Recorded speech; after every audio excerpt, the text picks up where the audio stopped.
আসসালামু আলাইকুম রহমতুল্লাহি ওবরাকাত। তাজকিরাতুল আউলিয়ার প্রতিটি পর্বের ন্যায় এই পর্বেও আপনাদের সবাইকে স্বাগত জানাচ্ছি। লম্বা একটি বিরতির পর আমরা আবার চলে আসছি আজকের নতুন পর্বে। তা এই পর্বে গত পর্বে আমরা শেষ করেছিলাম আমাদের হজরত আবু আলী ফুজাইল ইবনে আয়াস রহমতুল্লাহ আলাইহির জীবন কাহিনী আপনারা শুনেছিলেন, যার ভিতরে আমরা কিছু নসিহত পড়তেছিলাম। নসিহতের ভিতরে যে লাস্ট যে নসিহতটি ছিল, যে নিজের ভাইয়ের সাথে বাইরে ভালোবাসা দেখে এবং ভেতরে শত্রুতা পোষণ করে আল্লাহ তার প্রতি লানত করেন, এরূপ ব্যক্তিকে আল্লাহ কিয়ামতের দিন অন্ধ ও বধির করে উঠাবেন। আজকের যে নসিহতগুলো আপনাদেরকে শোনাবো তা এক একটা হৃদয় গলানো গলানো নসিহত, আশা করি আপনাদের ভালো লাগবে। দুনিয়া মানুষের কাছ থেকে প্রশংসা লাভের উদ্দেশ্যে নেক আমলের প্রতি ভালোবাসা ও অনুরাগ দেখানো রিয়াকারী। কেতাছে দুনিয়া মানুষের কাছ থেকে প্রশংসা লাভের উদ্দেশ্যে নেক আমলের প্রতি ভালোবাসা। দুনিয়া মানুষের কাছ থেকে প্রশংসা লাভ কি? যে আমি একটা আমল করলাম, মানুষ আমাকে ভালো বলবে কি এই ছেলেটা অনেক ভালো, এসে নামাজ পড়ে, 5 ওয়াক্ত নামাজ পড়ে, রেগুলার নামাজ পড়ে, কি সুন্দর লেবাস, আরে পুরো হুজুরের মতো চলাফেরা করে, দেখতে না জানি এত মানে চমৎকার একটা চেহারা, নুরানি চেহারার ছেলেটা। কিন্তু সেই ছেলেটার মনের ভিতরে আছে যে এই মানুষটা আমাকে ভালো বলুক।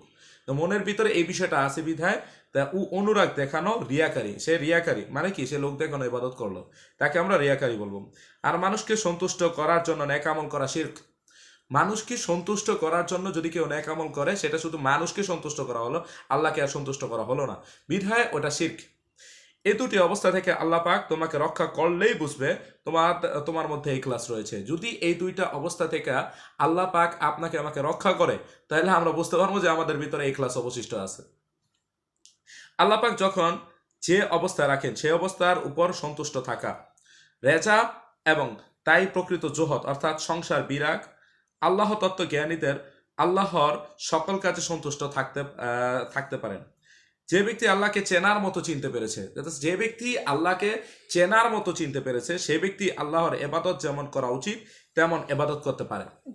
সেই ব্যক্তি জানে যে আল্লাহর এবাদতটা কেমন করা উচিত, আর আল্লাহ কোন এবাদতটায় খুশি হবে, কিভাবে আবাদত করলে খুশি হবে, আর সে ওইভাবে আবাদত করার চেষ্টা করে।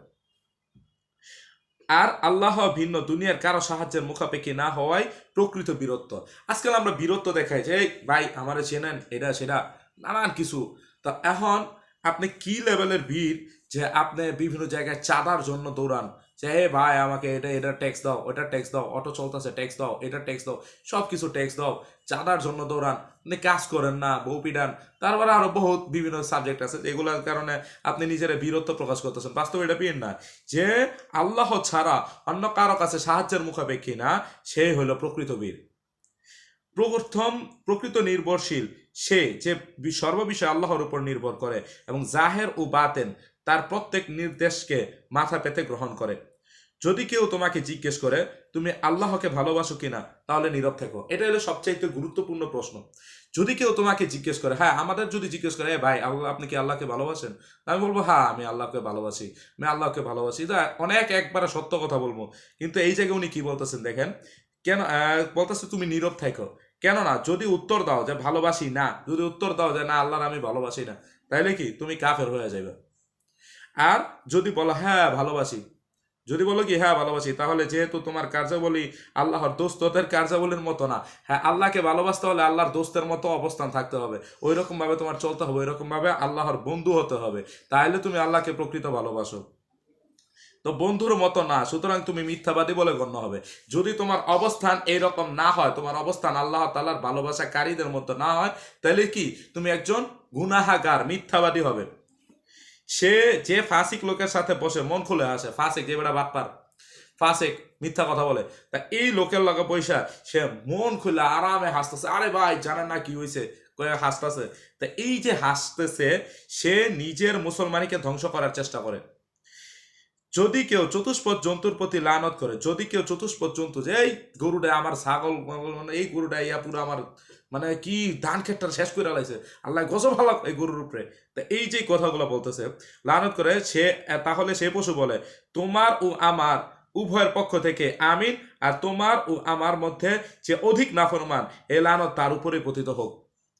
বুঝেন? আহান বুঝেন, ওই লোকটা যদি নাফরমান হয়ে থাকে তাহলে পুরা লানত ওই পশুর উপরে না, ওই পুরা লানত একবার ওই লোকটার উপরে গিয়ে পড়বে। বেশি খাওয়া এবং বেশি ঘুমানো এই দুটি অভ্যাস অন্তঃকরণকে ধ্বংস করে দেয়। বেশি খাওয়া, দেখবেন বেশি খাইলে কি লাভ হয়।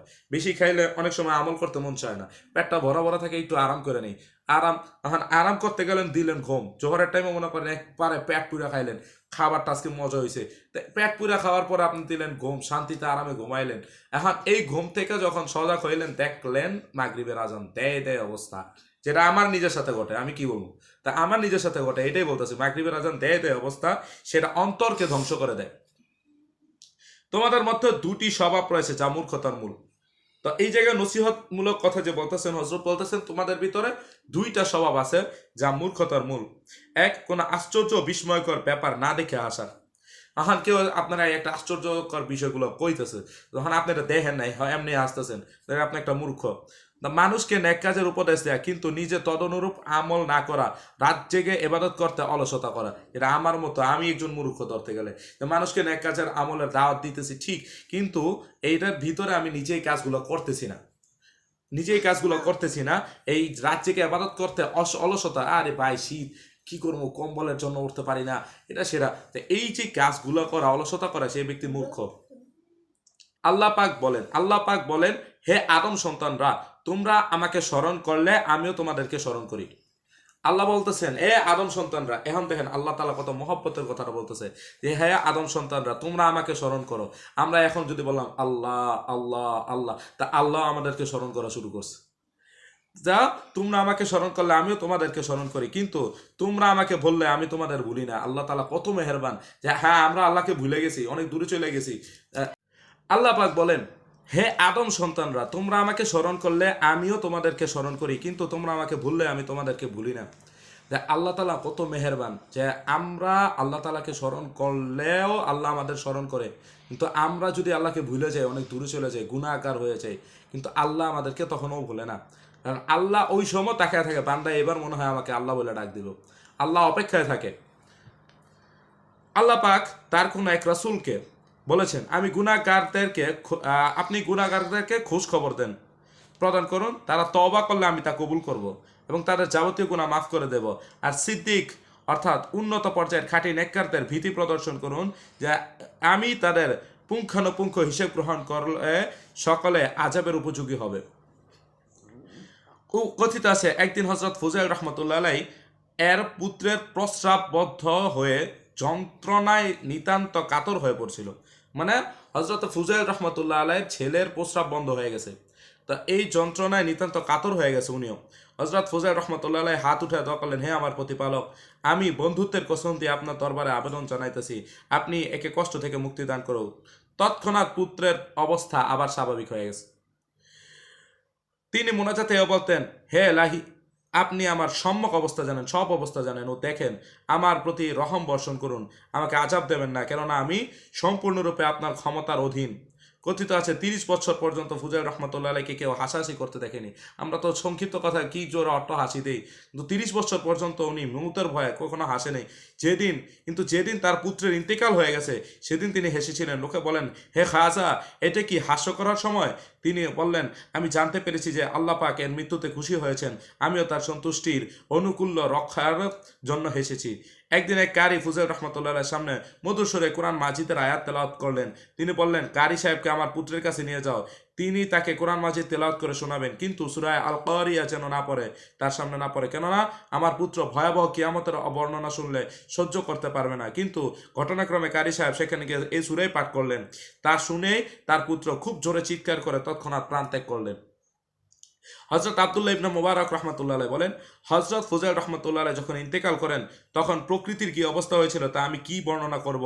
মনে হচ্ছিল যে আসমান ও জমিন একসাথে তার চোখে ক্রন্দন করছে, তার প্রতি আল্লাহর রহমত অবিরল ধারায় প্রবাহিত হোক।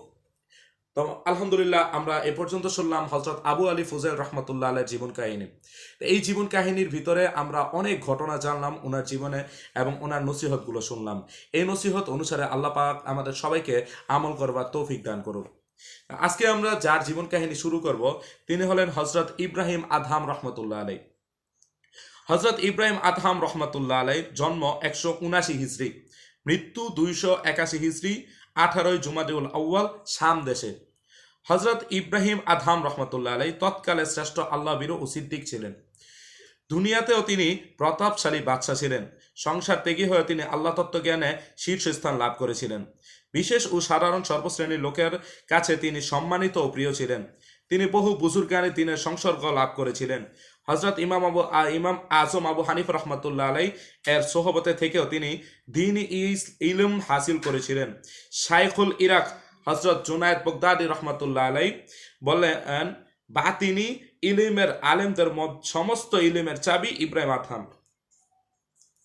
একবার হজরত ইব্রাহিম আদহাম রহমতুল্লাহ আলাই হজরত ইমাম আবু হানিফার সাথে সাক্ষাৎ করতে যান। একদিনের ঘটনা শুনেন।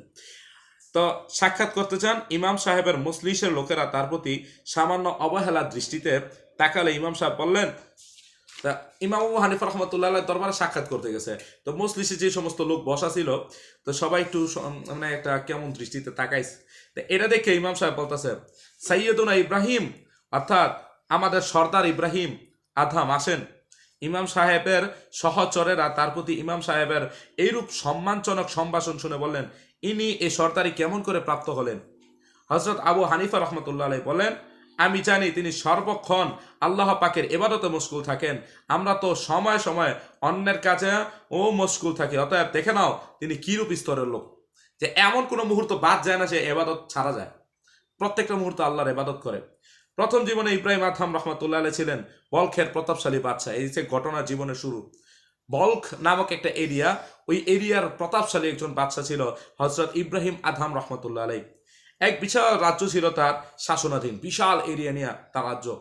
তো তিনি যখন ভ্রমণে বের হতেন তখন 40 জন করে স্বর্ণের ঢাল ও রূপার গুর্জধারী সৈন্য তার আগে ও পিছে তার দেহরক্ষী রূপে মোতায়েন করা হতো। এত বড় মাপের বাদশা, 40 জন করে স্বর্ণের, 40 জন রূপার ঢাল সহ একেবারে প্রহরী এর মাঝখান দিয়ে হ্যাঁ চলাফেরা করত। একদা শাহী মহলে গভীর রাত্রের ঘটনা। গভীর রাতে তিনি সুকোমল যুক্ত পালঙ্কে শায়িত ছিলেন। এমন সময় ছাদের উপর লোক চলার শব্দ টের পেলেন। তিনি উচ্চ শব্দে জিজ্ঞেস করলেন, ছাদের উপরে কাটায়? উত্তর আসে, তোমার একজন বন্ধু। তা আমার একটা উট হারায় গেছে, তা তালাশ করতেছি। তা তিনি বললেন, তুমি তো দেখি বেশ বোকা। রাজপ্রাসাদের ছাদের উপরে উট আসবো কোথেকে? মানে রাজপ্রাসাদের ছাদের উপরে মিয়া উট খুঁজতেছ, উটের রাস্তা বলে না, একটা কথা হইলো? হ্যাঁ। তা ছাদের উপরে লোকটি বললেন, গাফেল, তুমি তো মখমলের পোশাক পরিধান করে স্বর্ণের সিংহাসনে বসে আল্লাহকে অন্বেষণ করছো।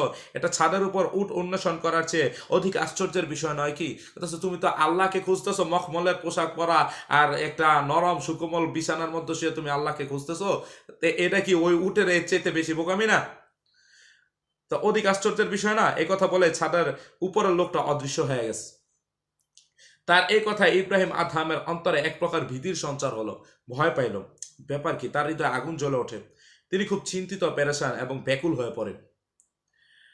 পরদিন যখন তিনি রাজদরবারে সিংহাসনে সমাসীন মন্ত্রিমণ্ডলী ও উমরারা প্রত্যেকে নির্দিষ্ট আসনে উপবিষ্ট এবং চাকর নৌকরেরা সারিবদ্ধ দণ্ডায়মান, অর্থাৎ সাধারণ রাজদরবার চলছিল, এমন সময় হঠাৎ একজন তেজস্বী পুরুষ খুব শান শৌকতের সাথে দরবারে প্রবেশ করলেন। তার গম্ভীর্য দর্শনে প্রভাবান্বিত হয়ে দ্বাররক্ষী ও চকর নৌকরেরা তাকে বাধা দেওয়ার সাহস পেল না। যে সময় রাজদরবারে বৈশা মাত্র বিচার কার্য শুরু করবো, বৈশা রয়েছে অনেকক্ষণ যাবৎ, অর্থাৎ এমন একটা যুবক ভিতরে ঢুকছে, তেজস্বী যুবক, যে এর দেখে সব হাটকা লেগে গেছে, এটা কেডায় তাকায় রয়েছে। ভিতরে ঢুকে গেছে, কেউ হেরা আটকানোর সাহস পায় নাই। এমনকি এ কথাও জিজ্ঞেস করতে সাহস পেল না যে ভাই আপনি কে? সকলে নির্বাক ও হতমম্ব হয়ে রইল। আগন্তুক লোকটি সিংহাসনের নিকটবর্তী হলে ইব্রাহিম আদহাম রহমতুল্লাহ জিজ্ঞেস করলেন, তুমি কি চাও? লোকটি উত্তরে বললেন, ভয় করবেন না, আমি এই পান্থশালায় অবস্থান করতে চাই না। আপনার ডরায়েন না, আমি এই আশ্রমাগারে থাকতে চাই না। তো বাদশাহ বললেন, এটা পান্থশালা নয়, এটা আমার রাজমহল। আগন্তুক বললেন, আচ্ছা বলেন তো আপনার পূর্বে এই মহলে কে বাস করছে? বাদশাহ কইতেছে, আমার বাপ। তা আগন্তুক আবার প্রশ্ন করলেন, আপনার বাপের পূর্বে কেডায় আসিল? তো পরে কইতেছে, আমার দাদা। তা এইরূপ আগন্তুক আবার কয়েকবার জিজ্ঞেস করলো। বাদশাহ কইতেছে, অমুক অমুক অমুক বলতেছে, উত্তর দিতেছে। তা তখন আগন্তুক বললেন, আচ্ছা এখন আপনিই কোন, যেখানে একজন আসছে আরেকজন চলে যাইতেছে, এটা কি আশ্রমাগার, পান্থশালা ছাড়া আর কি হইতে পারে? মানে অনেক তাজ্জব একটা ঘটনা। দেখেন কি সুন্দর ভাবে ইব্রাহিম ইবনে আদহাম রহমতুল্লাহ আলাইহিকে আল্লাহ হেদায়েতের পথে আনতেছেন। এই কথা বলেই তিনি বের হয়ে পড়লেন। এরপর ইব্রাহিম আদহাম রহমতুল্লাহ আলাই একাকী তার পেছনে দৌড়াতে লাগলেন এবং কিছু দূর গিয়ে তাকে পেলেন। বাদশাহ জিজ্ঞেস করলেন, আপনি কে? তা আমরা এই জায়গায় রাখলাম আপনি কে। ইনশাল্লাহ পরবর্তী পর্বে আপনারা জানতে পারবেন উনি কে। পরবর্তী পর্বে এই ঘটনা কত দূর গড়ায় আমরা জানতে পারবো। ওয়াখির দাওয়ানা আলহামদুলিল্লাহ রাব্বিল আলামিন। আসসালামু আলাইকুম ওয়া রাহমাতুল্লাহি ওয়া বারাকাতুহু।